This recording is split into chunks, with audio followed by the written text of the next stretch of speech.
আমাদের ছাদ বাগান আজ অর্থাৎ 2রা এপ্রিল 2025 শুরু করলাম স্থলপদ্ম দিয়ে। এখন স্থলপদ্ম ফুটছে, ভালোই ফুটছে। সেই জন্য গত বছরে স্থলপদ্ম গাছটা কেটে 3-4টা করেছিলাম, 3-4টাতেই ফুল এসছে, এখন একটাতে ফুটছে।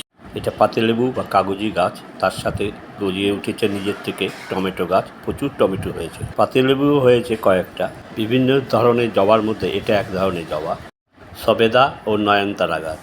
বাগানে সবসময় ফুল ফুটিয়ে রাখতে গেলে নয়নতারা গাছ অবশ্যই রাখবেন। এটা খুব সুন্দর একটা জবা, বিশাল বড় হয়। আমাদের ছাদ বাগানে প্রচুর নয়নতারা গাছ দেখতে পাবেন, যেগুলো নিজের থেকে উঠেছে, লাগাতে হয়নি। শুধু গাছগুলোকে পরিচর্যা করতে হয়েছে, সরিয়ে নিয়ে আলাদা করে লাগাতে হয়েছে। একটু পরিচর্যাতে খুব ভালো হয়। এটা সেই জবাটা। প্রতিদিন সকালে এই ছাদ থেকে ফুল তুলে নিয়ে এসে ঠাকুরের পায়ে অর্পণ করা হয়।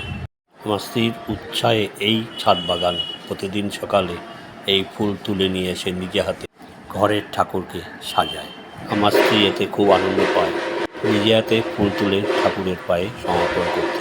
আমাদের ছাদ বাগানে শুধু ফুল গাছ নয়, নিজের থেকে গজিয়ে ওঠা কিছু লঙ্কা গাছও আছে। প্রচুর লঙ্কা হয়, প্রতিদিন না হলেও মাঝে মধ্যেই এই লঙ্কা তুলে নিয়ে আসি। সবজির খোসার সাথে এর বীজ ছাদে গিয়েছে, তার থেকেই টবে গাছগুলো গজিয়েছে। সেগুলো একটু নাড়িয়ে অন্য টবে লাগিয়ে পরিচর্যা করলেই বেশ কিছুদিন ধরে, অনেক দিন ধরে লঙ্কা হচ্ছে। এবং 1-2টা গাছ হলেই সেই গাছ অনেক দিন থেকে যায়, শুধু মাঝে মাঝে কাটিং করতে হয়। আজ লঙ্কা তুলছি, এখানে 2টা গাছ, আরও একটা গাছ আছে। এই যে এখানে একটা গাছ আছে, লেবু গাছ, গন্ধরাজ লেবু গাছের গোড়ায় একটা গাছ ঝাঁকড়া হয়ে উঠেছে, প্রচুর লঙ্কা দেয়। তবে ওই যে বললাম, মাঝে মাঝে কাটিং করে দিতে হয়। এখানে একটা কথা বলে নিচ্ছি, গাছ পরিচর্যার মধ্যে গাছে জল দেওয়া যেমন আছে, সার দেওয়া যেমন আছে, মাঝে মাঝে গাছকে এই গরমে যদি স্নান করিয়ে দেওয়া হয় তাহলে গাছ খুব ভালো থাকে। এতে উটকো পোকামাকড়ও দূর হয়, গাছের পাতা ফ্রেশ থাকে, সজীব থাকে। এবং বিভিন্ন ধরনের উটকো পোকা, যেগুলো এই গরমের সুযোগে গাছের ডালে পাতায় বাসা বাঁধে, স্নান করিয়ে দিলে এই পোকামাকড়ের উপদ্রব অনেকাংশে কমে যায়। এই যে আমি পাইপ দিয়ে জল দিই, সেই পাইপ দিয়েই আমি এদের প্রতিটা গাছকে মাসে 1 দিন বা 2 দিন স্নান করিয়ে দিই। আর যখন করিয়ে দিই তখন মনে হয় যেন গাছ আসছে। এই দেখুন, প্রতিটা গাছকে একদম স্নান করিয়ে দিচ্ছি, পাতাগুলো চকচক তকতক হয়ে যাচ্ছে।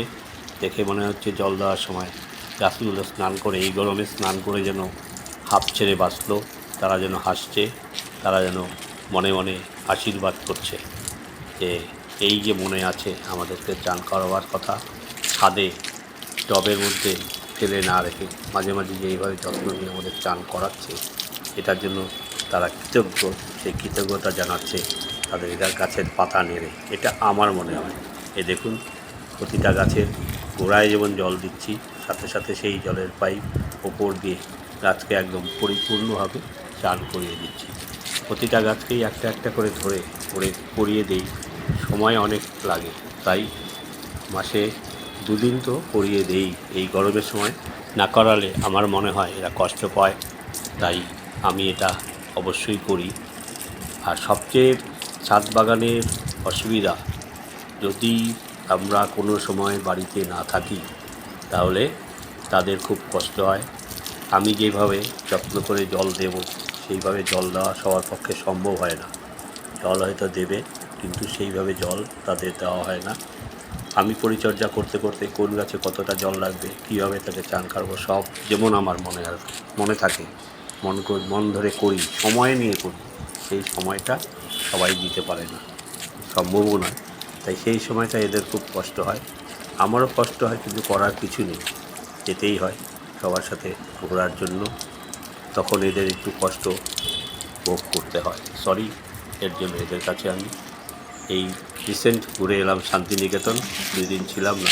আমার নাতনি জল দিয়েছে, তাতে এরা দাঁড়িয়েছিল, কিন্তু তাদের যে কষ্ট হয়েছে এসে বুঝতে পেরেছি, কারণ আমার মতন অতক্ষণ ধরে জল দেওয়া আমার নাতনির পক্ষে সম্ভব নয়।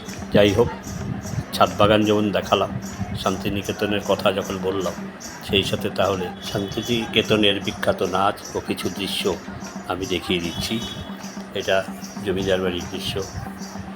এটা যেই সব জায়গায় ঘুরেছি অনেক জায়গায় ঘুরেছি, তার কিছু দৃশ্য এই ভিডিওর সাথে দিয়ে দিচ্ছি আমার ছাদ বাগানের সাথে। আমার ছাদ বাগান দেখালাম যতটা পারলাম। এর আগেও অনেক ছাদ বাগানের এপিসোড আমি দিয়েছি এই ইউটিউবে, তার সাথে এটাও যোগ করলাম। এবারকার এই ছাদ বাগানের বর্তমান অবস্থা, যে গরম পড়েছে সেই গরমে গাছের কী অবস্থা, ছাদে টবের মধ্যে গাছদের কী অবস্থা হয় সেগুলো দেখালাম। সেই সাথে শান্তিনিকেতনের কিছু দৃশ্য এখানে তুলে ধরলাম। এটা জমিদার বাড়ি, সেখানে গিয়েছিলাম, সেখানকার কিছু দৃশ্য তুলেছিলাম। আর নাচটা, এটা সৃজনী শিল্পকেন্দ্রের নাচ, যেটা সেইখানে এরা অংশগ্রহণ করেছিল, সেইটা তুলেছিলাম, সেটাও এখানে তুলে ধরলাম। সাথে ভগ্ন জমিদার বাড়ির কিছু দৃশ্য, এটাও আমি একটা এপিসোডে দিয়েছি, কিছু কিছু তুলে এটাও সাথে তুলে ধরলাম। ছাদ বাগানের সাথে এই ট্যুরটা জড়িয়ে গেছে কেন সেটাও উল্লেখ করেছি, তাই ছাদ বাগানের সাথে এটাও তুলে ধরলাম। এটা ভগ্ন জমিদার বাড়ি, সেখানে আমরা গিয়েছিলাম। মন্দির এবং সামনের দিকটা মোটামুটি রক্ষণাবেক্ষণ করে, কিন্তু এই যে মন্দিরটা রক্ষণাবেক্ষণ করেছে, সুন্দর রং টংও করেছে, কিন্তু পাশেই জমিদার বাড়িটা, ভগ্ন জমিদার বাড়ি, মনে হয় যেন ভূতের বাড়ি।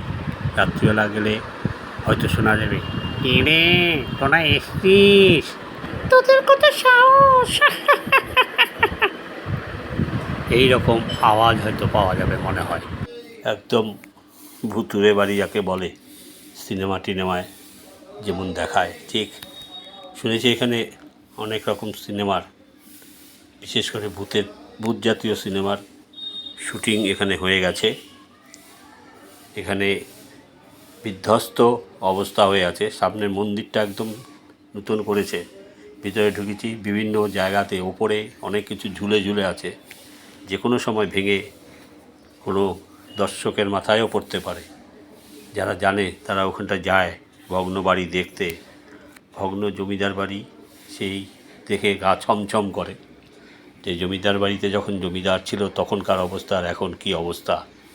এখন সেই জমিদার ভূত হয়ে গাছের মাথায় বসে দেখছে কি না, দেখলেও কি ভাবছে, নানা রকম চিন্তা এখানে আসে। যদি যান একবার গেলে দেখতে পারেন, জায়গাটা সত্যি সত্যি ভূতের গল্পের মতন। এই বাগান বাড়িতে আমরা ছিলাম, এই বাগান বাড়ি। আজ এখানেই শেষ করছি, পরবর্তী এপিসোডে আবার দেখা হবে। সবাই ভালো থাকবেন, সুস্থ থাকবেন, নমস্কার।